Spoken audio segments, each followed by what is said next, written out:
Dante's The Divine Comedy is the beginning of Italian literature and the single most significant work of the Middle Ages because its allegory emphasizes the importance of salvation and divine love in a work that is inclusive and tightly structured. It is so thoroughly infused with Christian ethics that any overview has to touch on major Christian themes, beginning with the plot being set during Easter week 1300.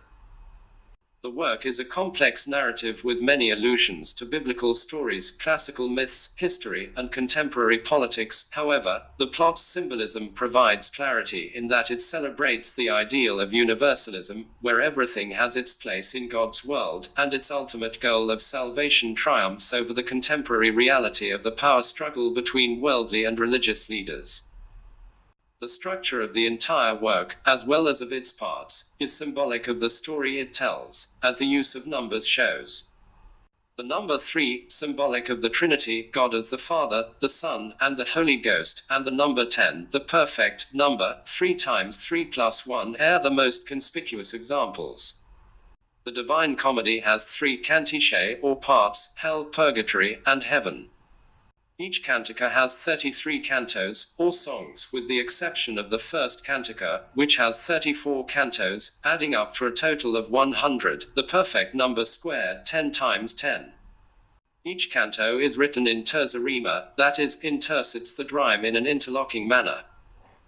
The first canto of Inferno is considered to be an introduction to the whole work, making the structure even more symmetric. 1 plus 33 plus 33 plus 33 equals 100, because all 3 parts of the Divine Comedy are present in the first canto's symbolic landscape.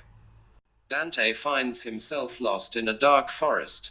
Looking for orientation, he decides to hike up a mountain, whose sunlit top represents purgatory, while the sky and the sun represent heaven. However, Dante's path is blocked by 3 animals on the mountain's slope, a leopard, a lion, and a she-wolf, which represent the 3 main types of sin that correspond to the 3 main divisions of hell. The spirit of Virgil appears and promises to get Dante to salvation the long way, through hell, purgatory, and heaven. Dante's doubts are assuaged because Virgil has been sent by 3 heavenly ladies, the Virgin Mary, St. Lucy, and Beatrice. In the combination of human reason with divine grace, Dante's salvation may yet be achieved.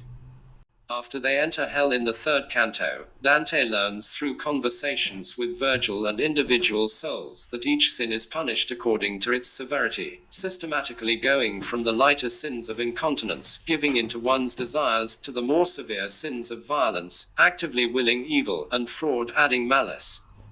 Hell, which is presented as a huge funnel-shaped underground cave, extends in ever smaller and more constricting circles to the middle of the earth. There, in the pit of hell, sits Satan himself, forever stuck frozen in the ice of the lake Cocytus, chewing on the 3 worst human traitors, Judas, Brutus, and Cassius. Climbing past Satan, Dante is headed towards salvation. While all sinners in hell will remain there forever to suffer their horrible punishments because they did not admit the sins, souls in purgatory are already saved and eventually will go to heaven because they confessed the sins before death. Therefore, the mood has completely changed. The souls are not stuck in everlasting isolation but learn in groups from examples of the virtue and vice that correspond to the penance. Purgatory is presented as a huge cone-shaped mountain and the only landmass in the southern hemisphere. Purgatory proper is organized in 7 rings according to the traditional 7 deadly sins: pride, envy, wrath, sloth, avarice, gluttony, and lust. At the top of the mountain is earthly paradise, the Garden of Eden. This is as far as human reason can lead, so Virgil leaves and Beatrice becomes Dante's guide. Cleansed of his own sins, Dante rises naturally toward heaven. In keeping with the Ptolemaic worldview, heaven is organized in spheres with the earth in the center. Dante identifies 10 spheres that he relates to the so-called 4 pagan virtues of fortitude, justice, temperance, and prudence in varying degrees, 1st to 7th heavens, the 3 Christian virtues of faith, hope, and charity, 8th heaven, the primum mobile, the 9th heaven, which moves all others, and the empyrean, the 10th heaven outside of time and space, where God dwells. The empyrean as a state of being also contains the celestial rose where all blessed souls reside. The souls do not reside in the individual heavens where Dante encounters them, but are put there so that he may more easily understand the place in the divine order. The blessed souls in heaven form a true, though strictly hierarchical, community that exists in an all-permeating feeling of love and bliss, which comes from the joy and peace of being in the proper place in God's creation.